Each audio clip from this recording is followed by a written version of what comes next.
To tell you this story, I need to introduce to you a new character in my life. I try to keep some parts of my life private and off YouTube, but this story wouldn't make sense if I called this person a friend I know. We've both talked about it, and she's okay with me telling you that, guys, I have received the highest milestone a YouTuber can receive.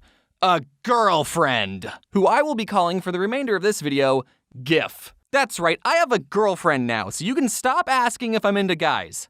I mean, I guess I could still technically be into guys, but please stop asking. Dang, I got muscles and a girlfriend now? Man, even I'm jealous of myself. Now, to get the elephant in the room out of the way, it's not Jaden, and it never was Jaden. And it's not the elephant either. The elephant broke up with me because I kept calling her an elephant. I know that the internet likes their ships, but let me just say this once and for all. It's not okay to ship real people that have their own lives and relationships off of YouTube. Hopefully this is all obvious and you're as grossed out as much as I am, because some of you don't seem to mind that we're all real people behind the screen and it can be really damaging to our personal lives.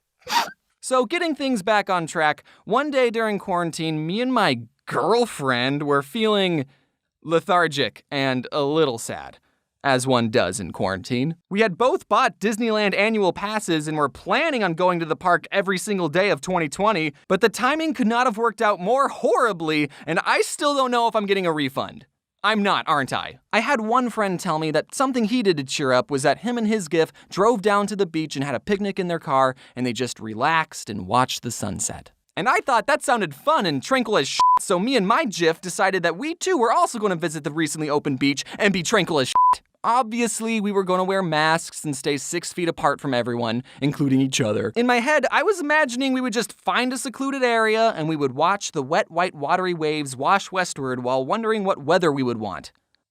What? So that weekend, we packed up our beach supplies, sandwiches, and our doggies, and we started our hour-long journey to total tranquility. Floof gets very excited whenever she's wearing a leash, and in car rides, she has this energy like, yes, we get to go somewhere! I wonder where we're going! While GIF's dog, who I will be giving the fake name of Floof 2, is more like, I wonder where we're going. Our journey started out smoothly, and there were no problems for about 45 minutes. But I wouldn't be making this video if the entire trip was all smooth sailing. All of a sudden, Floof 2 starts going, which if you own a dog, you know that means things are about to go down.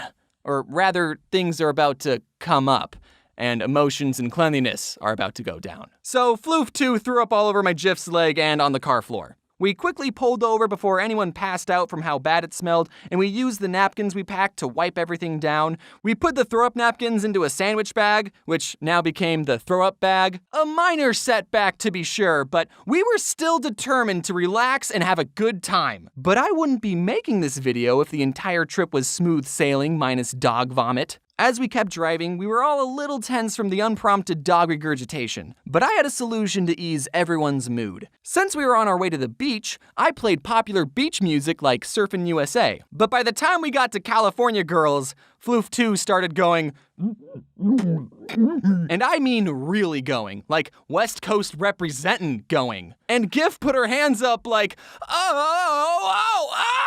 Floof 2 puked 2 times in one 60-minute trip. That day, we learned that this California girl has unforgettable motion sickness. It's undeniable. I don't want to go into too much detail because I have to draw the details, but let's just say that GIF's hands were pretty full. I held open the throw-up bag and GIF dumped the second round of puke from her hand into the bag. Also, we were out of napkins because we weren't expecting to have to do this 2 times, let alone 1 times. So GIF had to drive the rest of the way with her hand held up like this. We entertained the idea of Floof 1 licking GIF's hand clean, but after some debating, we decided that doing so would be gross. After 2 dog pukes, we finally got to the beach and saw that it was very crowded and most people weren't even wearing masks. I considered throwing the throw-up bag at them, but after some debate, we decided that we still might need the throw-up bag. Fortunately, we didn't have to debate if going in was still a good idea because, as we pulled up, a deputy sheriff was closing the front gate.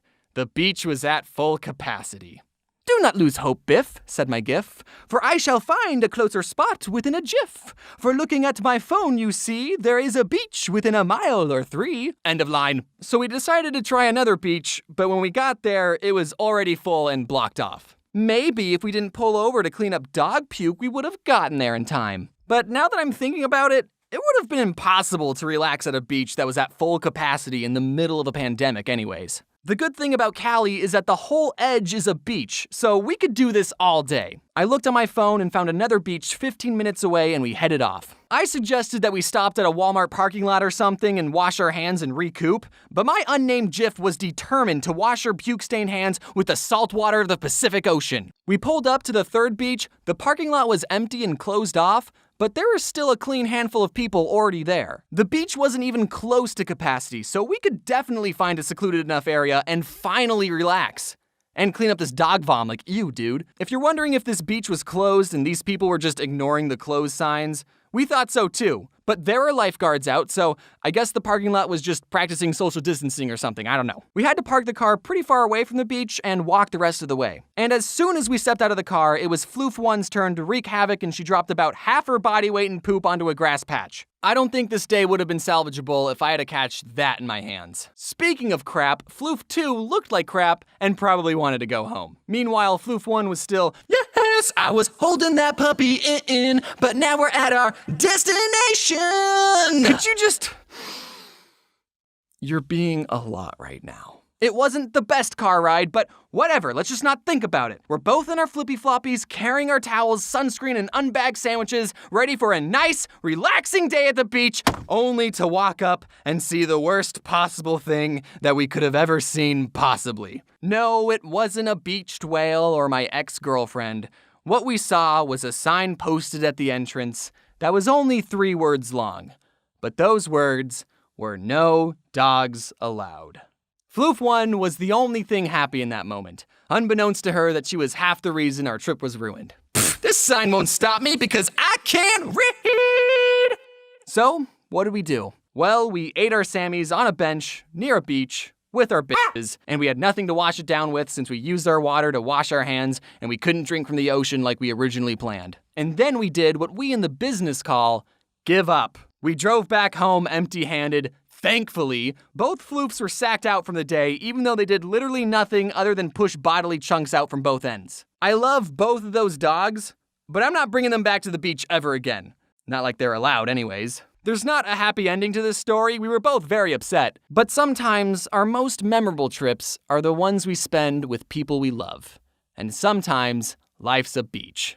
Well, hi guys, it's me, the odd ones out. Now you might think that, hey, this guy sounds pretty different, and I'm not. I just ate some Vegemite. I know I glossed over it in my actual video, but please don't actually ship Jaden and I. We're both very good friends who are living our own lives, and seeing people make posts about us and really going into detail about it is a little awkward. I think you should only ship people if you know that they're both okay with it. Like me and Maz, for example. You know, we're both okay with it. Oh, and thank you for all the support on Cafe Chaos. I recently played it with my friends and I think you guys are absolutely going to love it. Major thanks to my team, because without them, this video would not have been possible. Make sure to check out their socials either on the screen or in the description below. If you liked the video, make sure to like, comment, subscribe, and head on over to my own channel, The Odd Ones Out. Alright, laters, and stay wear your seatbelt. Wear your seatbelt. Yes.